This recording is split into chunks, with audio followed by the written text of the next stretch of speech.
minhas senhoras e meus senhores, agradeço o convite que me foi dirigido para estar aqui presente, nesta mesma sala, por ocasião da abertura da Bienal de Cerveira. Infelizmente, por razões de última hora, não me foi possível estar presente. Mas quero começar e assinalar que esta Bienal abre as portas à arte e com ela ao mundo. E abre as portas porque não podia haver expressão mais justa para descrever esta terra.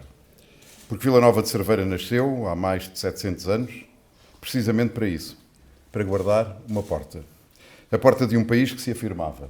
O rei Dom Dinis outorgou foral a este lugar e ordenou a construção do castelo que ainda hoje domina a vila, virado para o rio e para a fronteira. Hoje terei finalmente a oportunidade de visitar a Bienal, ou uma parte dela, que tem a fronteira como conceito, como ideia, como matéria de arte e de reflexão. Aqui na Câmara Municipal quero falar da fronteira como ela é vivida, para quem nasce, cresce, trabalha e envelhece neste território. Esta é uma experiência que molda um povo de um modo muito particular. Quem vive na fronteira aprende de cedo que o outro lado não é uma ameaça, é uma vizinhança. Que a diferença de língua, de sotaque, de bandeira, não impede a partilha do mesmo rio, das mesmas cheias, do mesmo trabalho na terra e na água. Cerveira sempre soube ser fronteira sem se fechar. E esse é também um ensinamento para o país inteiro, num tempo em que o mundo volta a discutir muros e linhas divisórias. Este concelho soube, ao longo dos séculos, transformar aquilo que poderia ser apenas um posto avançado de defesa numa comunidade viva, com a sua agricultura, com a sua relação com o Rio Minho, com os seus artistas, com as suas gentes que emigraram e que regressaram, com as suas freguesias que fazem o tecido humano deste território. E soube num gesto que só as pequenas comunidades com grande visão conseguem ter.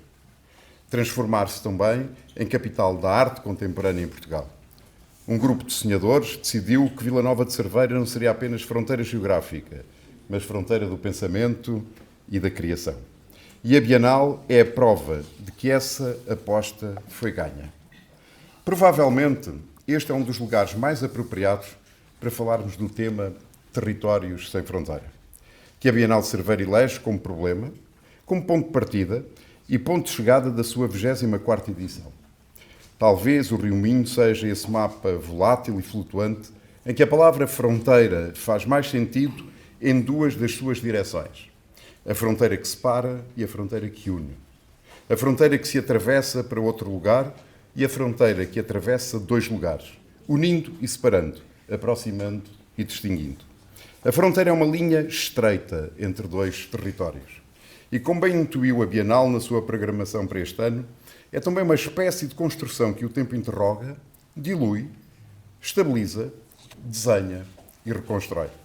Uma das vantagens da existência da palavra fronteira é podermos discuti-la e problematizá-la, não apenas como realidade política e geográfica ou como acidente da história, mas também como uma negociação com o tempo e a sua passagem. Falamos abundantemente de fronteiras que separam dois mundos. Mas num século que faz do virtual o seu emblema e a sua obsessão, talvez isso não faça tanto sentido como há 9 séculos, quando Portugal começou a formar-se e a desenhar as suas fronteiras, ou como há 1 século, ou como há 40 anos, quando as fronteiras da Europa passaram a ser um desenho no papel, um risco no mapa, um rio atravessado por uma ponte. São etapas. A fronteira de água que nos separa de a Guarda deixou de ser física e passou a ser mental. Com o tempo deixou de ser mental e passou a ser uma recordação para os textos da história, para os romances e para os acordos políticos entre povos vizinhos. Esta visão idílica, ou apenas cultural, é uma bênção para a humanidade que, ao longo dos últimos 70 anos, teve na Europa, sobretudo, fronteiras estáveis, assentes no desejo de prosperidade comum, partilha de identidades, diálogo entre memórias e experiências. A minha foi a derradeira geração a atravessar a Europa e a cruzar postos de controle fronteiriço. Foi a derradeira geração que servia do passaporte para passar de um país ao outro no espaço europeu. As pessoas com menos de 30 anos não conhecem essa Europa cruzada por linha de fronteira. Câmbio de moeda ou comunicações telefónicas caras e atribuladas. Essas fronteiras no papel deixaram de ser canceladas, que separam dois países, passaram a ser pórticos de comunicação e passagem entre realidades mentais e passados diferentes, mas não totalmente divergentes. É por isso que a Constituição Europeia é um edifício precioso para a humanidade da viragem do século. Habituados a elas, julgando que era um dado adquirido e apenas um pequeno degrau no aperfeiçoamento da humanidade, ignorámos então que os conflitos deste primeiro quartel do novo século iriam obrigar-nos a rediscutir fronteiras, a mencioná-las e, mais do que isso, a acentuá-las. As guerras atuais atravessam fronteiras e erigem fronteiras. Tal como noutras épocas da história humana, tomam as fronteiras e transformam-nos em muralhas, em fossos, em abismos que julgávamos ter sido eliminados. Pior do que isso, esses conflitos não ocorrem apenas em geografias distantes, incendiando a ordem das coisas humanas, mas ardem nos limites da própria Europa, como sabemos pela guerra da Ucrânia. Onde pensávamos que os fantasmas da história tinham sido arrumados nos arquivos, tinham sido catalogados como recordações do passado, vemos regressarem para estabelecerem uma ordem que ainda desconhecemos e para a qual ainda não sabemos se estamos verdadeiramente preparados. Quando Jaime Isidoro e um grupo de sonhadores, que estas coisas nascem geralmente através dos sonhos, pensou na Bienal de Cerveira, que resiste até hoje e que festejamos hoje, a Europa também sonhava com um mapa sem fronteiras, onde as fronteiras se atravessam sem cessar até desaparecerem, como se fossem gradualmente apagadas pelo uso. 48 anos depois, as fronteiras voltam a ser discutidas, apesar da internet, da livre circulação, da partilha de informação, da comunicação instantânea, das economias globais e das lições deixadas por dois conflitos mundiais e por uma dezena de guerras em geografias longe de Vila Nova de Cerveira. A mensagem que a Bienal traz este ano assenta na definição da fronteira como uma construção mental e como ela pode ser interpretada, e é interpretada na arte de hoje e nas suas formas de existência, que ultrapassam as contingências da geopolítica, das guerras da economia e das forças militares na terra e no ar. Não sendo o meu papel falar-vos da contribuição das exposições, debates e performances que decorrerão nesta Bienal, até porque soaria a solenidade artificial, devo, como Presidente da República, recordar-vos de que o seu tema está cheio de problemas, como esperavam, creio eu, os seus próprios autores. Em particular para mim, que sempre preferi os caminhos às fronteiras. Esta não é uma mensagem pessimista, apesar de frequentemente confundirmos pessimismo com a simples abordagem dos problemas, do presente e do futuro. Talvez o papel da arte seja também o de identificar as linguagens do futuro.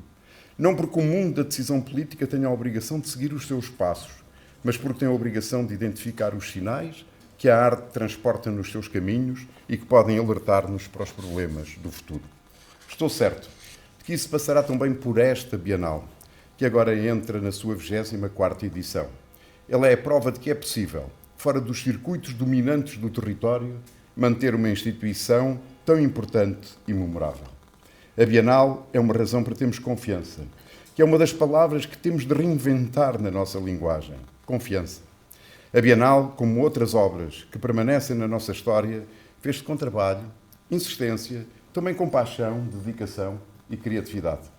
Permitam-me dizer que não se trata de uma construção mental, como as fronteiras podem ser. Trata-se de uma construção deixada por mulheres e homens que acreditaram que a arte pode deixar uma palavra, uma poeira, uma imagem, uma respiração de beleza e de interrogação em Vila Nova de Cerveira, que já é por si só um espelho de beleza junto de um dos mais belos rios que temos de proteger e continuar a amar.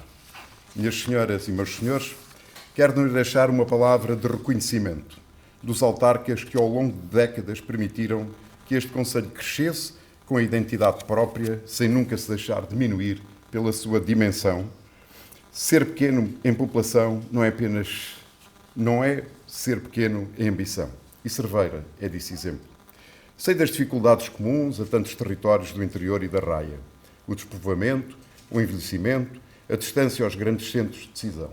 São desafios que exigem do Estado Central mais atenção, mais investimento e mais confiança nas autarquias que conhecem melhor do que ninguém as suas gentes e as suas necessidades. Um país coeso não se mede pela força das suas capitais, mas pela vitalidade dos seus territórios. E Portugal precisa de cerveiras, de comunidades que resistam, que se reinventem, que atraiam quem vem de fora e não deixem ir quem quer ficar. Minhas senhoras e meus senhores, Vila Nova de Cerveira tem uma vantagem que poucos concelhos portugueses possuem. Sabe exatamente o que é. Sabe-se castelo e sabe-se arte. Sabe-se raia e sabe-se ponte. E essa dupla identidade entre a pedra do castelo de Dom Dinis e a liberdade das telas e esculturas da Bienal faz deste concelho um lugar singular no mapa de Portugal. Que este concelho continue a merecer essa dupla vocação, guardiã da fronteira que une e não da fronteira que separa. Aos cerveirenses, o meu apreço pela forma hospitaleira como sempre acolhem quem os visita. E nesta sessão solene, o meu agradecimento sincero ao meu amigo e Sr. Presidente da Câmara e a todos os autarcas que aqui estão presentes. Vila Nova de Cerveira honra a sua história quando continua, todos os dias, a abrir as suas portas ao mundo. Muito obrigado.